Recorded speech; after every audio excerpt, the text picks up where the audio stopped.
Migrants విషయంగా Germany మెల్లిగా కోలుకుంటోందా అని ప్రశ్న అడిగితే దానికి సమాధానం మన దగ్గరే ఉంది, అవును అని.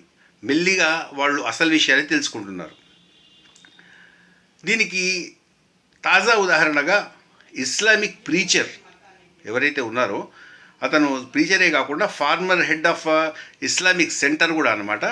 ఆయన పేరు మొహమ్మద్ హదీ ముఫతా.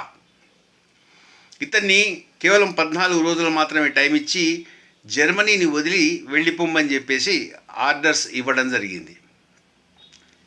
ఇతన్నే కాకుండా హ్యాబిచువల్ ఎఫెండర్స్ అంటే నేరం చేయడం వారి జీవన వృత్తి లాంటి వాళ్ళని దాదాపు ఒక 28 మందిని గుర్తించి వాళ్ళని కూడా దేశం వదిలి వెళ్ళిపోమంటున్నారు.